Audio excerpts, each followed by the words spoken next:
So are we ready to go, Ms. Cusack? Yes, sir. We're ready. Awesome. Well, I just wanted to call this meeting to order and just remind folks that if you are a member of the public, and I don't see anybody here, so if someone does pop in, just keep your mic and camera off. But we'll start this in a good way, of course, and acknowledge that we are doing our work today on the unceded intertraditional territory of the Katzie, Kwantlen, Athakwe, and Semiahmoo First Nations. So we do have an agenda in front of us here. Would anybody like to adopt it? So moved by Councillor White, seconded by Councillor Wallace. Any further discussion? Seeing none, I'll call the question. All those in favor? Any opposed? So that's carried unanimously. We're on to the consent agenda. Is there any changes we'd like to make to that? So seeing none, would anybody like to move the consent agenda? Moved by Councillor Mack, seconded by Councillor James. Further discussion? Seeing none, I'll call the question. All those in favor? Any opposed? So that's carried unanimously. We do have another council meeting on November 18th and then another one in December 2nd, in which we should be back in the council chamber. Is there any council advisory body updates from anyone here? Hi, Councillor James, please go ahead. Thank you, Mr. Mayor. I just wanted to mention to everyone, I sit on the Community Council for the Gateway of Hope, and they are starting their kettle campaign, which, as we know, is a huge portion of their funding. So if you or anyone out there is interested in putting together a team or doing it yourself, please just call the Gateway of Hope. I don't have the number directly in front of me, but they would love to assign you to a kettle in our community. Thank you. Thank you, Mr. Mayor. Thank you so much, Councillor James. Anything else from a member of council? So seeing none, then we can go to administrative reports. So this is really a housekeeping matter to remove some outmoded policies. So we do have a recommendation that the following council policies be repealed: CO7, CO16, CO20, CO36, and CO55. Would anybody like to move the recommendation? So moved by Councillor White, seconded by Councillor James. Any further discussion? I will say some of it includes things like we will fax the news media on a Friday, and I don't think we've used fax machines for the last 10 years, so it's just good housekeeping stuff to do. So seeing that there's no further discussion, I'll call the question. All those in favor? Any opposed? So that's carried unanimously. We're on to the motions and notices of motions here. We do have some annual appointments to make here. So the first recommendation is for FVRL. So the recommendation is that Councillor Rosemary Wallace be appointed to the Fraser Valley Regional Library Board for 2025, and that Councillor Delaney Mack be appointed as the alternate. Would anybody like to move that? Moved by Councillor James, seconded by Councillor Albrecht. Any further discussion? So I'm seeing none, I'll call the question. All those in favor? Any opposed? So that's carried unanimously. And we have the Metro Vancouver 2025 appointment, that Councillor Paul Albrecht be appointed to the Metro Vancouver Board of Directors for 2025, and that Councillor Rosemary Wallace be appointed as the alternate. Would anybody like to move that? Moved by Councillor White, seconded by Councillor James. Any further discussion? So I am seeing none. I'll call the question. All those in favor? Any opposed? So that's carried unanimously. Now we have the item, which is council advisory bodies appointments, which is like 2 pages. I don't prefer to read it unless someone wants me to read all the appointments verbatim. But if anybody would like to move, and if council is unanimously comfortable with that, it'll be moved by Councillor Wallace and seconded by Councillor Albrecht. People are fine with as presented in our agenda.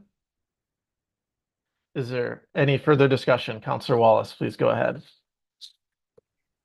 Just for history's sake, maybe you can explain through the mayor in regards to our appointments. I know that, for instance, there used to be a community day committee, and it used to be a Christmas parade committee, but it's I forget what it was last year. But just explain in regards to why we don't have council representation, and those committees would also have members of community being involved, and I'm sure they are still involved, but maybe if you could just explain to the public, that would be great. Thank you.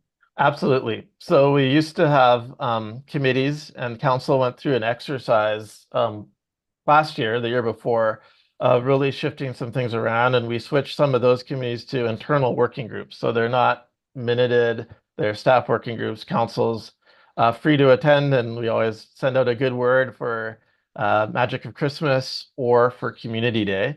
But it isn't a committee of council at this point. So that's where that's been just removed, just from a kind of housekeeping. And it's, we've come from back in the day where it was council rolling up their sleeves and doing work to basically a staff-driven thing with council input. So that's why that's been changed.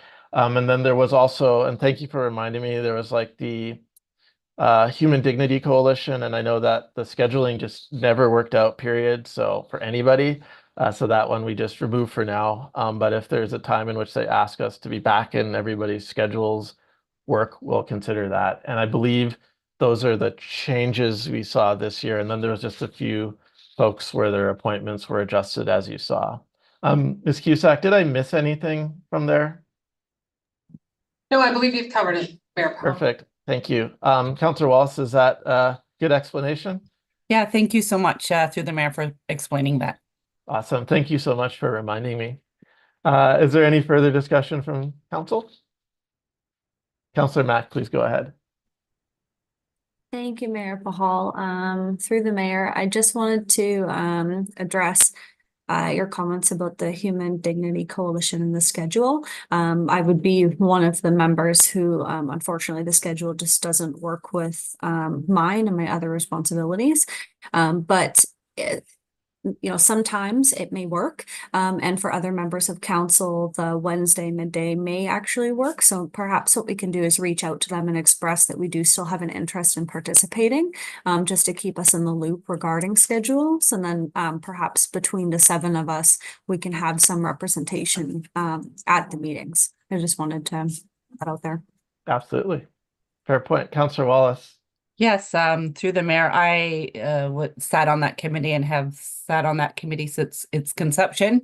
I don't want it to be, this is a public meeting. I just want to say that the work that the Human Dignity Coalition has done has been extensive, and they've held some pretty good workshops and connected to seniors and our youth and have done a lot. So I just, want to, give my thanks to the work that's been done on that committee. And I think Wendy, who is the chair of that committee, is they're having some conflicts with, because there's a lot of agencies that sit on that committee as well. So they're having a bit of a struggle with scheduling. So I think they've been very grateful that the city has sat on it for as long as they have.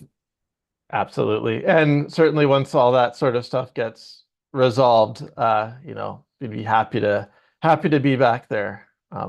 So awesome. Any other questions or comments? So I am seeing none. So I will call the question on these appointments. All those in favor? Is there any opposed? So that's carried unanimously, and that brings us to the end of this meeting. So I will move that the meeting adjourn, and it will be seconded by Councillor Mack. I'll call the question. All those in favor? Any opposed? So that's carried unanimously, and I hope everybody has an excellent evening. Thank you so much. Bye for now.